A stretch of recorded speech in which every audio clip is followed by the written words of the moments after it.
The United States Army Corps of Engineers has many lake and river projects located throughout our country. These projects provide a number of benefits, including flood control, recreation, navigation, and fish and wildlife conservation. But did you know the Corps of Engineers is the largest provider of water recreation in the United States? Well, it is. And it's the water that attracts people to these projects. The Corps invites everyone to visit and enjoy the water it manages. From Alaska up north to Florida down south, people do. They swim, boat, canoe, fish, water ski, sail, and generally have a good time. The Corps wants everyone who comes to its water projects to have fun all the time. Sometimes, though, it doesn't work out that way. Drowned at Point Abino today. She had gone up to the cottage with Annette Norman Aslow. Aslow's daughters got into trouble while swimming. The women tried to save them, but they could not find Faso. Her body was recovered late this afternoon.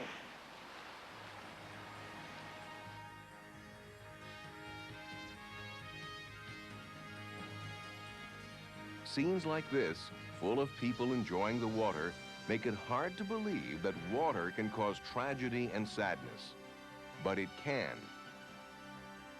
Did you know that drowning is the second leading cause of accidental death for young people in this country, second only to car accidents?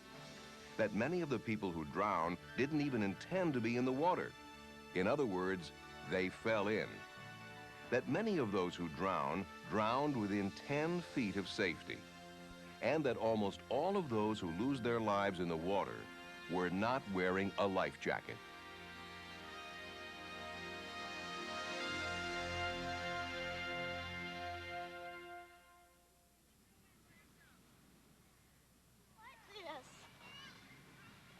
Those statistics you just heard and saw on the screen are pretty gruesome. But the truth is, some terrible things can happen around water. It's also true that a lot of them can be prevented.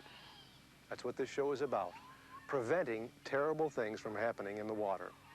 We're going to talk to you about and show you some ways to make the time you spend around the water safer and more fun.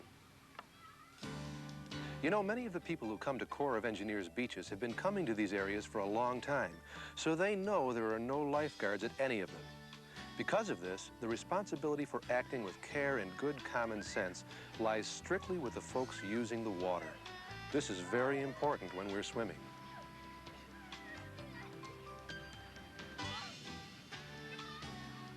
The dictionary says that swimming is a person moving through the water by movement of arms and legs.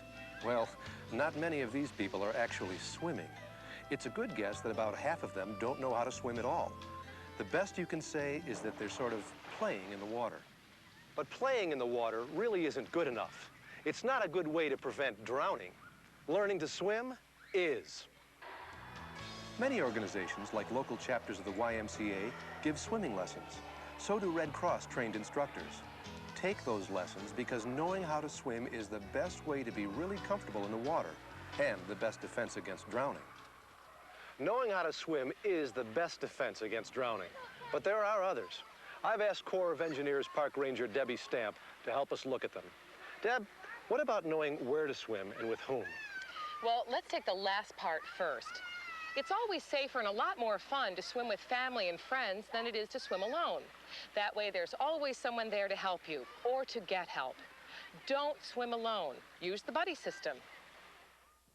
What about where to swim? First of all, everyone has to understand that swimming at any Corps beach is done at the swimmer's own risk. There are no lifeguards. And please, stay out of no swimming areas. There may be dangerous currents or underwater hazards that you can't see. What about knowing how deep the water is? That's very important. These Corps lakes and rivers are water control projects, and how deep they are can vary from day to day.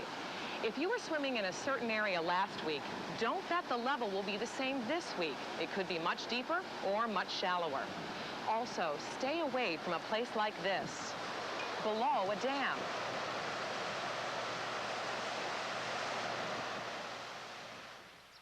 Of course, the safest place to swim is at a beach, and there are plenty of good reasons to do that. Many have depth markers to tell you how deep the water is. signs to help you, buoys to keep boats away, and beaches that are great for just lying in the sun. Even at our safer areas, though, parents can never leave their children alone or unsupervised. Never. Didn't a 3-year-old child drown in just about this much water last summer? Yes, it's about 2 feet deep there, and that child disappeared in less than 20 seconds. Her parents weren't watching her. They were up off the beach at a picnic table. You see, drowning people cannot call or wave for help. Sadly, many people have drowned within an arm's reach of family or friends simply because nobody realized they were in trouble. We encourage kids who can't swim to wear life jackets. Keep your ego out of it. Just wear one. Parents have to make sure kids who don't swim are in a life jacket.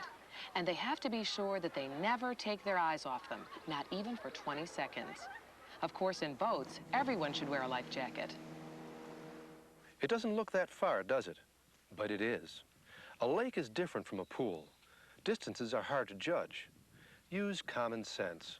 You know your own limitations and abilities, how strong a swimmer you really are. Don't let anyone talk you into doing something you're not sure you can do. And don't show off. That island might be further away than you think. One last thing. Don't dive when you're at a Corps project. Don't do it. Dive into shallow water and you could break your neck. That would mean being paralyzed or dying.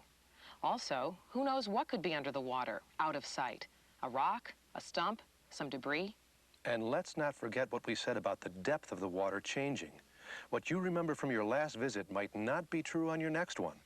So let's stop this diver and get him away from any possible danger. Wouldn't it be great if it were that easy to get people out of trouble? Oh, it sure would be. But it isn't. And so the next best thing we can do is give swimmers safety tips to think about, like learn to swim. Know where to swim. And remember, you can drown by simply falling or jumping off a rubber raft. Know your limits and wear a life jacket.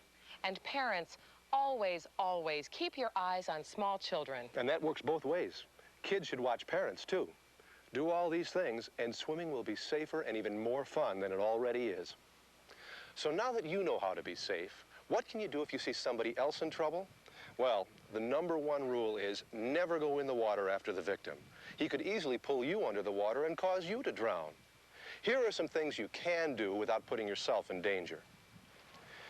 Reach for the person with a fishing pole, a canoe paddle, a towel, or even your own shirt, but brace yourself so that you don't get pulled in. Throw in something that floats, like a cooler, an empty milk jug, or a volleyball. Remember, most drownings happen within 10 feet of safety, so these ideas should work most of the time. Of course, besides swimming, there are lots of other things to do at Corps water projects, and boating is one of them, one of the most popular. Just about anyone can operate a boat. Laws on that differ from state to state. Some states have requirements about how old a driver must be. Some may require a test or ask for a license. However, boating accidents still happen on Corps projects each year. There are many ways to make boating safer. One of the most important ways is to wear a life jacket, like the ones we're wearing.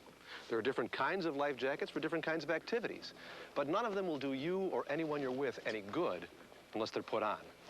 Make sure your life jacket is Coast Guard approved, that it's the right type for what you're doing, it fits, and it's worn.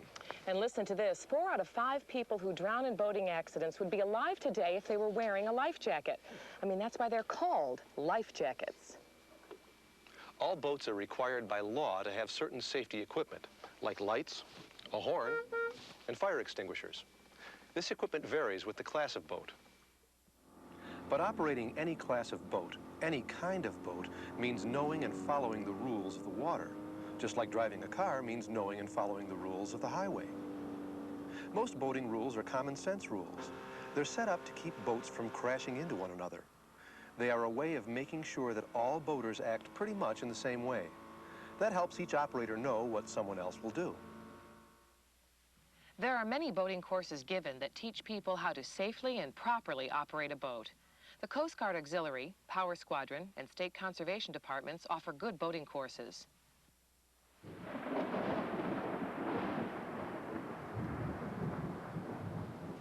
Lots of hazards face boaters. Weather is one of the most serious. We all know it's hard to guess what the weather will be like.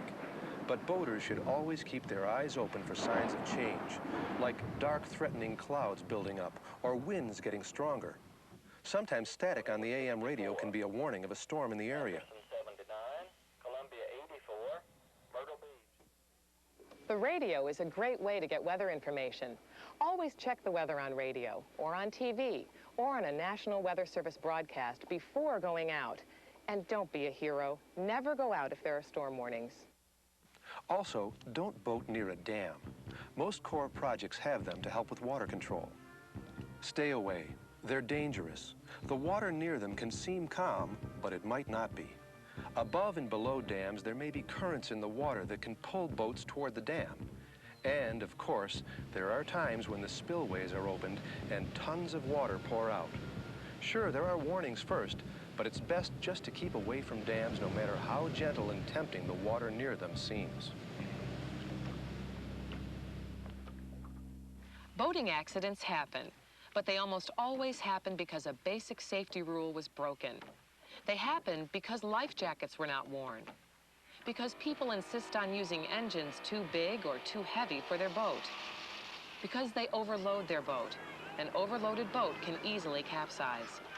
Because people think they can ride just anywhere on a boat. They can't, and they shouldn't. Because people want to stand up in a small boat, something they should never do. Because people think it's fun to send the wake of their boat toward another boat. Because people operate their boats recklessly. Because people don't operate personal watercraft as they would a boat. Because people are careless when they put gas in their boat, causing an explosion or fire. These are some of the main reasons accidents happen on boats. Now, if one happens to you and you're in the water, like they are now, here are some rules to help save your life. Grab a life-saving device to go along with a life jacket you're already wearing. Stay with your boat. It's easier to spot than someone out in the water alone. And don't try to swim to shore alone. It's usually farther than it looks.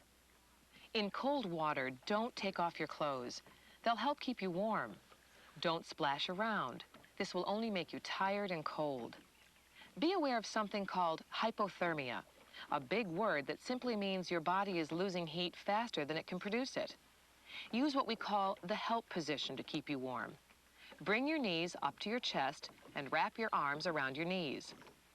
To prevent hypothermia, dress warmly and stay dry. Remember to wear your rain gear, wear several layers of clothing, it's always warmer, and remember, always be prepared when you're on the water. So, no matter what kind of craft you're aboard, there are things you can do to make boating safer and more fun. You've got to have the right equipment, keep an eye on the weather, know where not to go, and know how to operate a craft safely. Most of all, though, and something we haven't mentioned, you've got to know that drinking, drugs, and boating never go together. For that matter, drinking and drugs don't mix with any activity on or near the water. Here's an amazing fact. Over half of all boating accidents involve alcohol. That may surprise you. It surprises a lot of people. They think they can drink all they want, then take a cold shower or drink a cup of hot coffee and they'll be sober again. It's not so.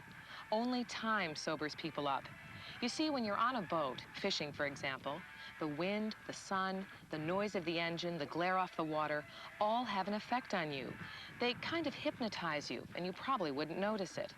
Well, add drugs or alcohol to that, and a whole lot of things can go wrong. Your judgment gets worse.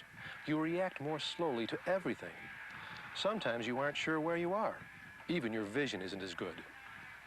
But balance is the first thing to go, and that can mean a serious accident or drowning. Because if someone who's been drinking falls into the water, there's a good chance that he will not be able to save his own life. There are all kinds of laws about drinking and boating. They're different from state to state. But whatever the laws are where you live, there's only one rule to follow when boating or doing anything on the water. Use common sense. Just plain common sense. Using your head.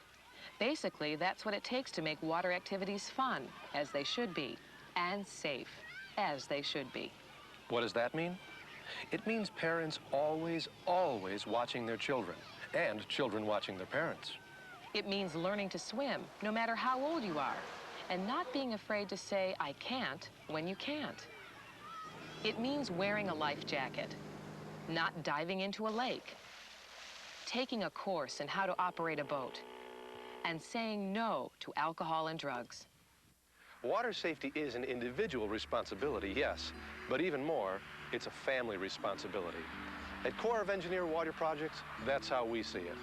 That's how we have always seen it. It's a family's responsibility to see to it that each of its members wears a life jacket, knows how to swim and where to swim, doesn't use alcohol or drugs, keeps an eye on the others, and uses common sense.